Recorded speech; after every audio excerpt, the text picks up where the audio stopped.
Football Friday is delivered by Donato's.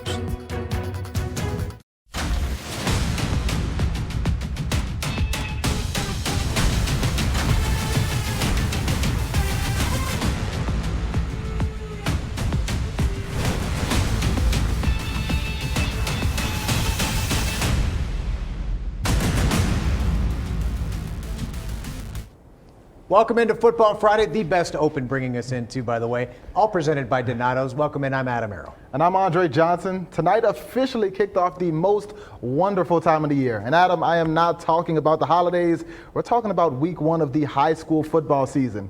We start with our game of the week, CJ taking on Troy.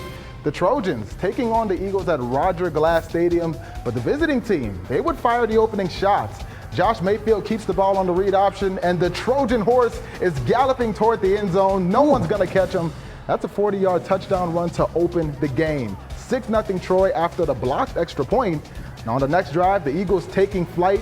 Luke Chandler hits his best friend Keon Owens in the flat, and it takes 1, 2, 3, 4 guys to bring him down. But oh, Adam, that was just the start. A few plays later, Chandler forced out of the pocket, roaming left, throwing it on the run to Keon Owens. Nope, wow. He dodges one defender, and he's going to carry 2 more into the end zone. A 47-yarder to give the Eagles a 7-6 lead. Adam, they are loving it over in the student section, which is finally back this year. We know how much we missed that. And with the first quarter winding down, Luke Chandler taking another shot, this time to Jonathan Peltier. Hits him right in stride, and that one's 53 yards.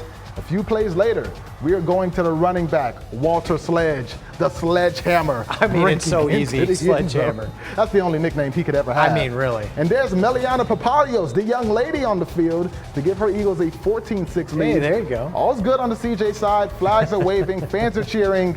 At least they were before this happened. Josh Mayfield firing a dart to Willie Ritchie. Ooh. And look at Willie hit the Jets. He's gone forever. That is a 75-yard scamper to cut that deficit to 14-13. Our game of the week living up to its name. But at the end of the day, CJ would win a 38-20 shootout at Roger Glass. From Roger Glass to Carroll, and Carroll's marching band getting week one started off right. Ponitz down 14-0 late in the second quarter, looking to get on the board. Dreon McCombs picked off by Charlie Harlow. 4th and long then for Ponitz. McComb. He's looking, hitting. Christopher Warner. Stopped by Carroll's Elliott Braun, keeping the shutout alive. McComb, though, not going to back down. He's going to look for his guy, Elijah Ray. Firing, hitting, get the sidearm throw there. First down in Carroll territory. Then Caden Cottle. He's going to pick off McComb. Carroll 14-0 at this point. They go on to win this one, 14-0 the final. And here's a quick scoreboard. We're looking at some of the games from that GCL. Alter losing to Fairmont. That one happened yesterday on Thursday night. Fairmont winning 16-7. Dayton taking down Mount Healthy 27-7. And Fenwick almost shutting out the Franklin Wildcats with a score of 14-2. Springfield, yeah, they're pretty good. They're down 7, though, early. Look at all the fans coming out to Springfield tonight. Tayshawn Smoot. This is one of the best quarterbacks in Ohio, in my opinion. Firing down the field, finds Anthony Brown. He's gone, 70-yard touchdown, game tied just like that at 7. So here we go, next Springfield drive. Smoot, he's gonna fire a bullet to Dalen Bradley. It was such a bullet, our camera guy was just stunned by it. Great play, great film work there, gets it down to the 25-yard line. St Ignatius, though, they're pretty darn good, too. They're going to block this extra point, field goal. They're going to hit the field goal, make it 10-7 Springfield. St. Ignatius, they're going to answer back. Marty Lenahan, does he look like a fullback or what? Slips right through the defense, 14-10. St. Ignatius, they're on top. Then St. Ignatius with the ball again. Joey Pfaff zips it to Patrick Tompkins, stays on his feet before finally going down. They're able to hold him to a field goal right before halftime, making it 17-10 at the half. Final score in this one, though, Springfield wins it in a squeaker, 24-20, the final. And now we're going from one elite team to another. The Wayne Warriors, one of the best and most talented teams in the Miami Valley. Plenty of guys that are going to be playing on Saturday, including Tyler Dorsey, right up the middle for the 15-yard touchdown run to put the Warriors on the board. And running the ball worked so well, we are going to go right back to the ground game. Jordan Ward this time, getting the handoff from the quarterback. He's up the gut, taking it. Nobody can touch him. He's going to gently place that ball down. You know, we don't want any excessive celebrations. And the extra point putting Wayne up 14-0. And at the end of the day, the Wayne train rose to a 41-7 win. A great start for the Warriors on the 2021 season. All right, to Centerville now. The Elks opening up. Got a great opening lineup there against Fairfield Indians. Elks, they're going to strike first. Speaking of great quarterbacks, Chase Harrison's been the quarterback there for about 10 years now. Hits receiver Nick Bruder, who reaches out for the touchdown. Elks' first TD of the season. They're up 7-0 early. Fairfield, they're not going to be let them off easy. Number 8, Talon Fisher, connecting right here with a wide open Hannah Nate for a 61-yard touchdown. We are tied at 7. So we're going to go to the second quarter now. The Elks, they're going to be down 14-7. They need something, anything to happen here. They're going to get it. Okay. Fisher looking for a receiver, but instead, he's going to get picked. Nick Bruder for a pick 6. We're going to tie that game at 14. Centerville then, they're going to roll away in this one. 38-24 the final over Fairfield. They're 1-0. They're celebrating. Let's go. Now we've got more scoreboards. We're looking at one last GWAC matchup that we weren't able to get to. The Fighting Megan O'Rourke's Xenia. Yes, Megan O'Rourke very happy back in our newsroom. Her Xenia Bucks winning 34-14. Coach Mo Harden winning his first game over at Xenia. We're very proud of him. But guys, we are not done with the GWAC yet. A 45-minute rain delay over at Butler, but that couldn't dampen the spirits of the Vandalia faithful. But this might have done the trick.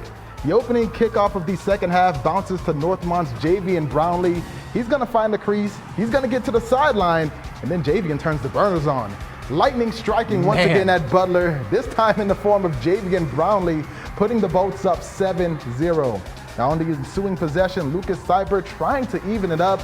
He's picked off by Melvin Howard. Now guys, we were scoreless going into the half, and I don't know what head coach Tony Broering told the Bolts in the locker room, but it clearly worked.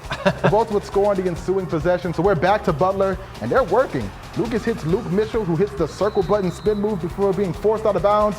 Hey, Luke, give me the deuces. There we go. A few plays later, Luke is rolling to his right, looking for anybody, and he finds this guy on the run with a big catch, and he dives into the end zone, giving the Aviators their first points of the game. Big play right there, Adam. 14-7 after that one. But Northmont would go on to win 28-13. The Bolts undefeated in 2020 and clearly picking up right where they left off in 2021. All right, now to a decades-long rivalry renewed in Miamisburg. The Vikings hosting the West Carrollton Pirates. This one got heated early and often. Miamisburg up 7-0 after the first. The Pirates, though, taking control. Look at this. What a throw there on fourth down. Quarterback Logan Cloyd under pressure gets it to Jordan Berry. It's 7-7. Now, the Pirates later in the second on the move again. Cloyd, he's got some wiggle. Converted tight end. Steps up, makes it. Nice gain. Then, absolute bullet here from Cloyd. He's going to hit his guy, number 5 there. Reaches up to bring it in. We got some oohs and ahs from the stadium after that catch. Time running out before the half. Watch Cloyd here. Doesn't see anybody, splits the defenders, gets knocked. He was down for a second after the big game, but after the big gain, he was okay. Sets up this last-second field goal attempt to end the half. It's short, no good, 7-7 at the half. Miamisburg, though, they came out swinging, and I mean swinging in the second half. Sorry, guys, for not getting your highlights. I had to leave at halftime. 31-7 the final in this one. Miamisburg 1-0. And now, guys, the grand finale. We're moving on to Bellbrook. Eagles up 14-7 at the half over Tipp City. They're looking to increase that lead. And junior quarterback Carson Lubinski, he's picked off by Grayson Ring, the ringer, taking it all the way to the house. And just like that, 14-7 turns to 14-14. But Bellbrook, their defense showing up. 4th and 1. They get stopped for the turnover. Tipp City forcing the issue. They're not giving up. But on the other side, Bellbrook says, whatever you can do, we can do better. 4th and 1. Bellbrook's defense making the stand. And now they're on offense, and we've got Seth Barandi. He's going to give it up, throw it up to his big man. Look at the catch. Over 3 people, Randy Moss style for a 20-yard gain and a first down. Now we're going into the fourth quarter. Bellbrook attempting a long field goal, and guys, it is good. The Eagles breaking up the tie 17-14. Bellbrook goes on to win 24-14, starting their season off strong. Well, we got scores and much more, don't we, here? Let's take a look at some of these scores. The Sydney Yellow Jackets, they're falling to the Bell Fountain Chieftains 20-14. Belmont Bruins, they get shut out. Piqua all over them, 54-0. Tecumseh, 41-14. They are your winners over Fairborn. A few more. The Trotwood Rams got shut out by Winton Woods. It's a very young Rams team. They're going to get it together, but week 1 was rough for them. Fenwick beating Franklin once again 14-2. And the Carlisle Indians, the focus of our Thursday Night Lights schedule in week 2, they came up on top of Twin Valley South. The Panthers getting shut out at home. All right, more scores here. Tri-County getting shut out by Brookville. The Blue Devils take that 49-0 win. And again, Tecumseh winning over Fairborn tonight, 41-14. Also, East Clinton, the Astros, they downed the Warriors of Dayton Christian, 46-13. So week 1, a lot of nerves, kind of working through everything, getting it going. Some really fun games, though. Definitely. We had some great games. Shout out to our Game of the Week winners, the CJ Eagles. Man, it was raining cats and dogs when I got there, but literally as soon as they lined up for the opening kickoff, the rain stopped and the points started pouring down. Did not take very long, no, it sure did. A great night of football Friday, guys. Stay tuned. We've got even more action for you next week. And of course, our Thursday Night Lights. Carlisle, Miami East, coming up next week.